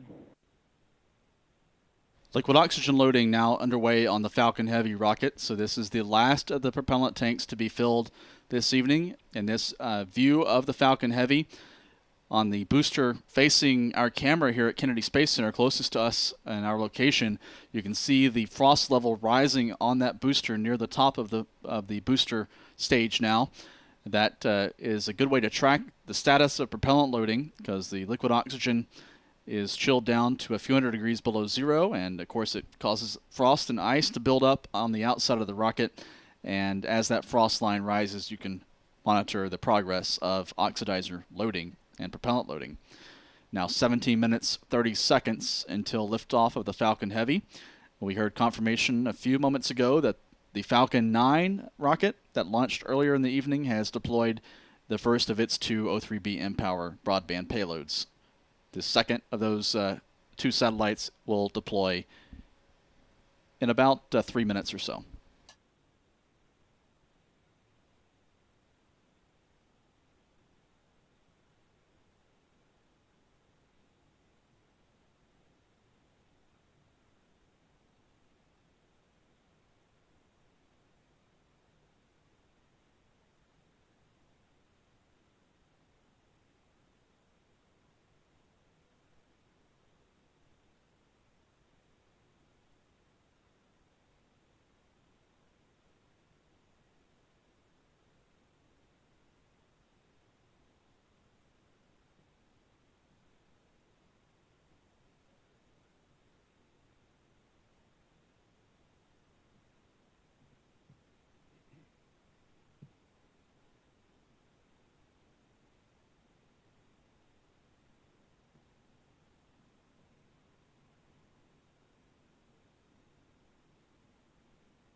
Now 15 minutes 30 seconds until launch of SpaceX's sixth Falcon Heavy rocket.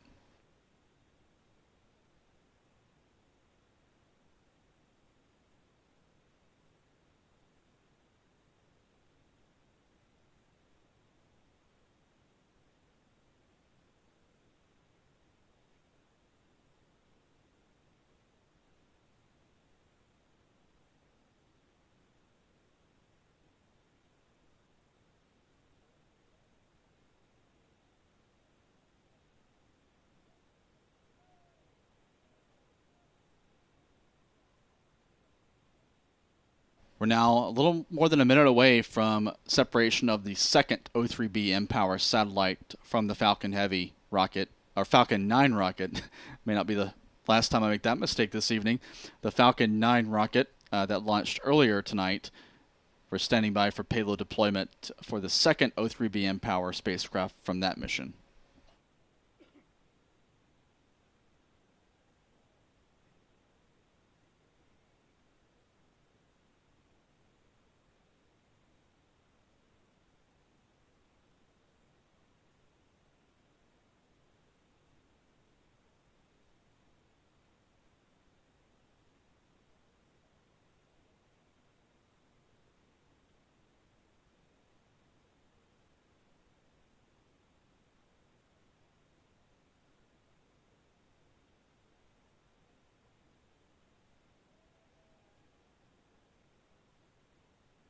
Acquisition of signal, Kodiak.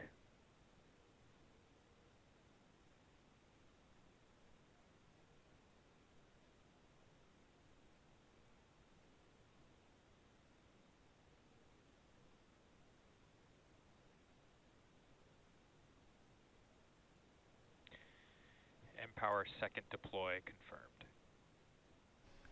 And SpaceX has confirmed O3B mPOWER number 4. That's the second of 2 satellites on tonight's mission of the Falcon 9 has separated, so that will bring to a close our coverage of the O3B mPOWER launch on the Falcon 9 rocket. We can now shift our focus entirely on the Falcon Heavy. So the Falcon 9 launch has been successful. Of course, Boeing teams will stand by to contact those 2 O3B mPOWER satellites to make sure they're all healthy after launch. Meanwhile, a separate Boeing engineering team will also be awaiting contact with ViaSat 3 Americas, which that company also built this evening after its launch on a Falcon Heavy. Now 12 minutes, 37 seconds from launch. We heard a call from SpaceX a few minutes ago that the ViaSat 3 Americas spacecraft has been configured for launch, so it's now operating on internal power.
Tonight's mission will mark the 6th flight of a SpaceX Falcon Heavy, which made its historic debut back on February the 6th of 2018, carrying one of Elon Musk's Tesla Roadsters into interplanetary space. That was the demo mission for the Falcon Heavy. Since then, it's launched 4 more times on operational flights with Arabsat 6A, a Saudi Arabian telecom satellite, the Space Test Program 2 mission in 2019 as well for the U.S. Air Force, and then 2 U.S. Space Force missions most recently on November the 1st of last year and then on January the 15th of this year, carrying semi-classified payloads into geostationary orbit for the Space Force. So those were national security missions. This is the first commercial mission for Falcon Heavy since 2019 and the second of its 6 missions to date for a commercial customer. And this mission will be the first Falcon Heavy with a fully expendable core of rocket boosters. All 3 boosters on this mission will not be recovered, so no landing on the drone ship, no landings as well back at Cape Canaveral. A fully expendable Falcon Heavy with no grid fins on the rocket, also no landing legs on those boosters as well. T-minus 10 minutes now until the launch of the Falcon Heavy. The payload for tonight's mission, the primary payload, is ViaSat 3 Americas. It's a powerhouse satellite owned by ViaSat, based in Carlsbad, California, near San Diego. It's built on Boeing's 702 MP Plus platform. Has a launch mass of about 13,000 pounds or 6 metric tons, and it will be deployed by the Falcon Heavy rocket into an orbit about 34,600 kilometers above the Earth. That's nearly 22,000 miles above the Earth, directly over the equator. That requires a lot of performance from the Falcon Heavy. That's why the 3 first-stage boosters will be disposed of this evening. The Falcon Heavy will place the satellite a little bit below its final operating altitude, and then Viasat 3 Americas will use electric propulsion to reach its circular geostationary orbit at parking spot over the equator at about 88.9 degrees west. This is the first of 3 virtually identical Viasat 3 Americas, or Viasat 3 class satellites that Viasat plans to launch over the next year or so. 2 more are in production at Boeing for launches on an Atlas V rocket and an Ariane 6 rocket over the next year or so. These satellites will each deploy their solar arrays to a span of about 144 feet or 44 meters. These are the largest solar arrays ever launched on a commercial satellite. In fact, the power of this Viasat 3 America's satellite is a quarter of the entire electrical output of the entire International Space Station. And as I mentioned, it's for internet coverage for rural customers, as well as airplane passengers and maritime customers as well. Each of these Viasat satellites, including this one, has more than a terabit per second of total throughput. There are 2 other small secondary payloads on board, one for a company called Center core Astronis, RP1 load complete. and one for a company called Gravity Space. Those are smaller payloads. In Astronis' case, about 300 kilograms. In Gravity Space's case, it's a CubeSat. It'll be the first commercial CubeSat in geostationary orbit, about 25 kilograms in mass. Here's the SpaceX mission patch for this Viasat 3 America's mission, showing an illustration of the spacecraft with its large antenna reflector deployed in space, as well as the Falcon Heavy in launch configuration. We just heard a couple of call-outs from SpaceX Launch Control that the kerosene fuel load is complete on the first stage boosters, and liquid oxygen loading will continue on the rocket for another few minutes or so. After liftoff, the Falcon Heavy will be heading due east from Kennedy Space Center. This red line shows its trajectory, a very similar path to the PY booster RP1 load complete. A very similar path to the path that the Falcon 9 rocket took earlier this evening, heading for an equatorial orbit. Again, no recovery for the first stage boosters planned. The payload fairing, the 2 halves of the nose shroud, will be recovered by a SpaceX vessel offshore. And then, as I mentioned, I won't go through all these steps, but it's about a 4-hour, 45-minute flight to geosynchronous orbit from the time of liftoff, so it's a long-duration mission to place these 3 satellites, Viasat 3 Americas, Gravity Space GS-1, and Astronis' Arcturus communications satellite, into their high-altitude orbit.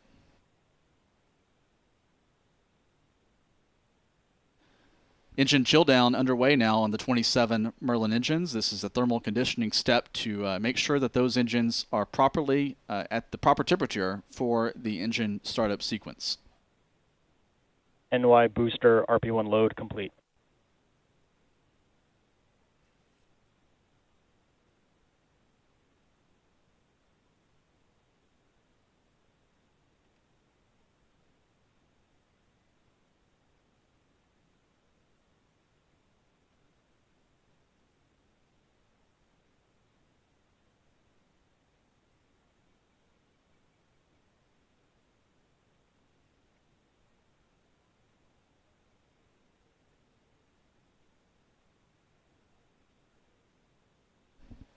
Five minutes, 35 seconds. Final checkouts of the Falcon Heavy's autonomous flight termination system should now be underway, as well as final configuration of the guidance and navigation and control system of the Falcon Heavy.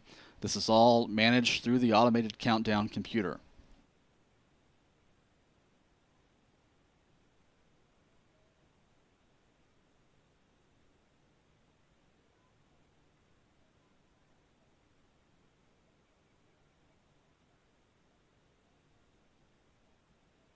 T-minus 5 minutes and counting.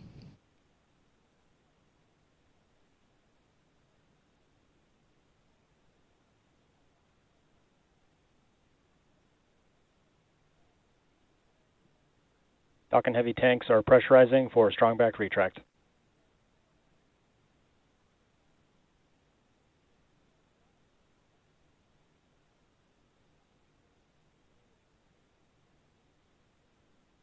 Four minutes, 30 seconds. We're standing by for the start of strong back retract. That structure just to the right of the Falcon Heavy will be reclined to an angle of about 1.5 degrees from the vehicle. Strong back retract in progress. That retraction now underway according to SpaceX. That begins with the opening of clamps around the second stage, allowing movement of the strong back. That strong back will recline in a more rapid motion at liftoff. T-minus 4 minutes and counting until SpaceX's 6th Falcon Heavy launch. This is the second of as many as 5 Falcon Heavy missions this year. After a more than 3-year gap in Falcon Heavy launches, we're now in a period of several Falcon Heavies in relatively quick succession.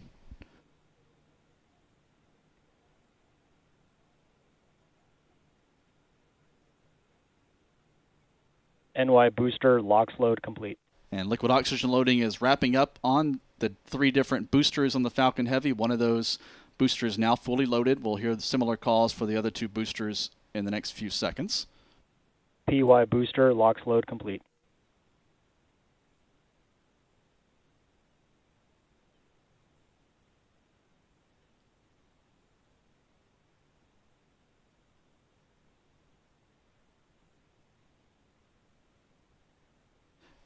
I'm going to hand off now to my colleague Stephen Young, who's going to provide commentary for the last few minutes of the countdown. Center Stephen, core LOX load complete. how do you hear me?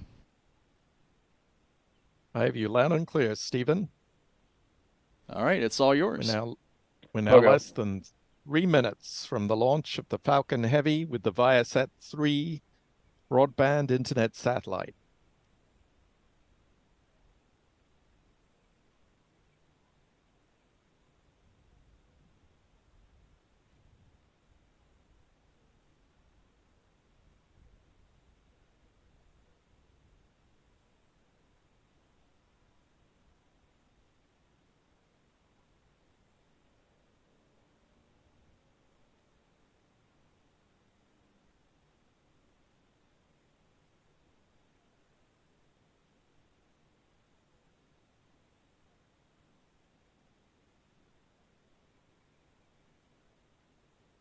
T-minus 2 minutes and counting.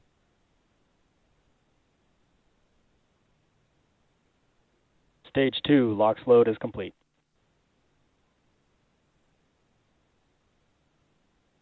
And with that, the Falcon Heavy is now fully loaded with liquid oxygen and RP-1 rocket-grade kerosene for tonight's launch.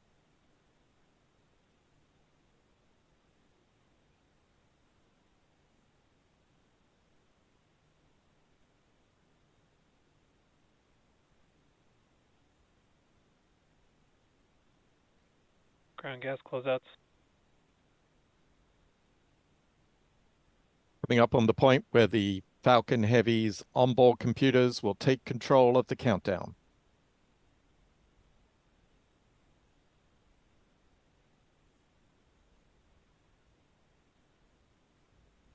T-minus 1 minute. And we have a hold. The countdown is holding at 59 seconds. Falcon Heavy is in startup. And abort. Launch abort is running. That abort was called right at the point where the Falcon Heavy's onboard computers were to take control of the countdown. It's not clear yet what caused this hold in the countdown, which unfortunately will mean the launch cannot take place tonight.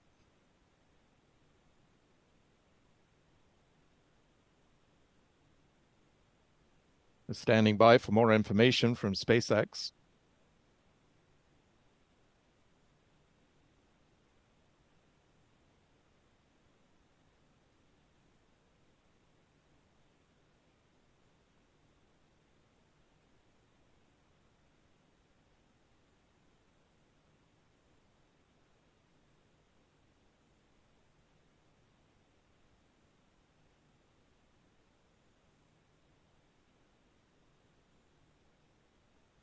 The SpaceX clock appears to have recycled to the T-minus 15-minute mark.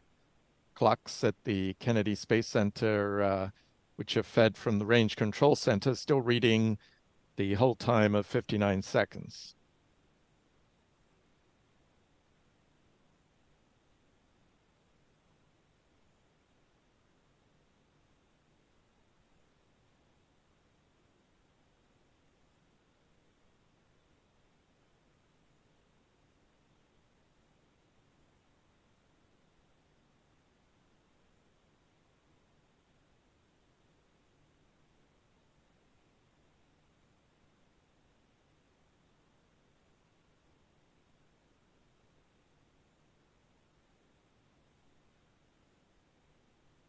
This is Stephen Clark again, back inside after that last-minute hold in the Falcon Heavy countdown. Unfortunate that we won't have a launch doubleheader today as we had anticipated. Of course, the end of the launch window was at 8:26 p.m. We've passed that now. So this launch will be delayed to another day. The next opportunity could be tomorrow, but of course that hinges on whatever caused this abort being resolved in time, as well as weather conditions. The weather forecast tomorrow is iffy at best.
This view comes from a SpaceX camera out at the launch pad, showing the Falcon Heavy boosters still venting.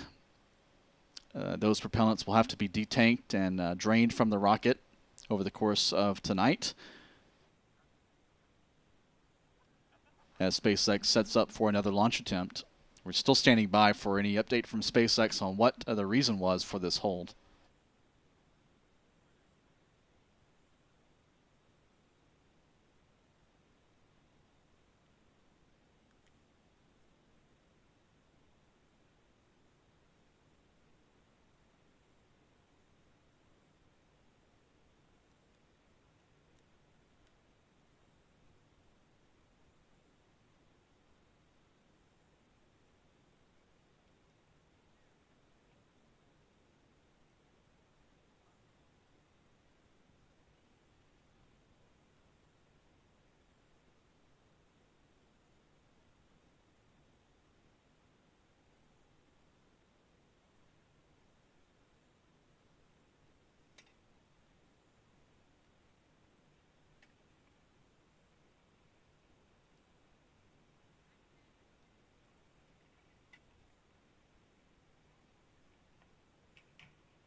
So SpaceX has ended their live video coverage of the Falcon Heavy rocket. We're seeing some vents from the boosters now. This is some of what we sometimes see during the detanking operation as propellants are drained from the rocket. We often see some of those vents that blow down the side of the vehicle as the draining operation begins. So those 3 million pounds of kerosene and liquid oxygen that went into the rocket all have to come out before SpaceX's launch team can go home for the night. That takes a couple of hours generally. And then the rocket will be secured for its next launch attempt, which could be as soon as tomorrow. The next opportunity is the same time tomorrow, with the launch window opening at 7:29 p.m. Eastern Time, 23:29 UTC tomorrow, Saturday evening.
If you enjoyed our coverage this evening, be sure to hit the subscribe button on our YouTube channel. That helps us gain a larger audience, of course, and helps make sure that you get alerts when we're going live with launch coverage, including for the next launch attempt for the Falcon Heavy with the ViaSat 3 Americas spacecraft. So we hope you'll join us for our next launch stream for the next attempt for the Falcon Heavy, possibly as soon as tomorrow evening. We're going to stay live with our video for a little bit longer as the propellant detank operation commences out at pad 39A. This will take likely an hour or two to drain all three boosters and the upper stage of the Falcon Heavy of 3 million pounds of kerosene and liquid oxygen that were loaded into the countdown.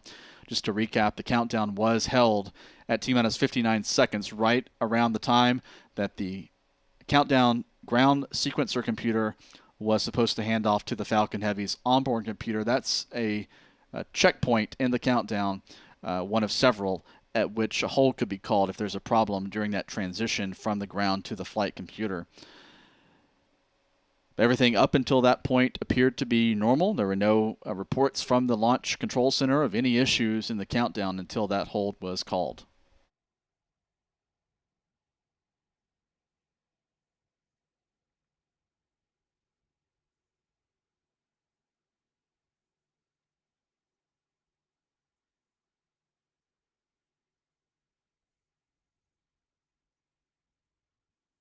Also, if you want to support our coverage, please consider joining our YouTube channel. We have different membership levels for you to choose from. Depending on which membership level you select, you can gain access to bonus members-only video features, and you'll be supporting our coverage. It's your contributions through our membership program, as well as in the Super Chat here on YouTube. That's another way to contribute.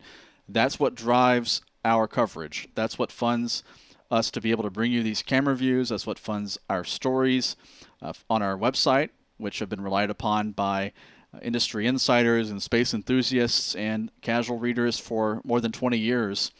And your support really goes a long way and is greatly appreciated. So if you enjoy our coverage, please consider contributing through our membership program, hitting the join button here on our YouTube channel, or contributing in the Super Chat. We want to thank those of you who have done so already this evening. Most recently, we have John Tees, who joined us as a pad leader level as a member a few moments ago. Thank you for your support.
It's now been nearly 20 minutes since the last-minute hold in the Falcon Heavy countdown. SpaceX signed off their webcast this evening without telling us what the reason for the hold was. However, there is another launch opportunity available tomorrow, so the launch will be rescheduled for no earlier than tomorrow evening, same time, 7:29 p.m. Eastern, 23:29 UTC. So we didn't get the launch doubleheader that we anticipated this evening. We did see the Falcon 9 launch from Pad 40 at 6:12 p.m. a little more than 2.5 hours ago. That was a successful launch. Both of those satellites for SES, O3b mPOWER 3 and 4, were released into the proper orbit, so SpaceX can chalk that up as a success.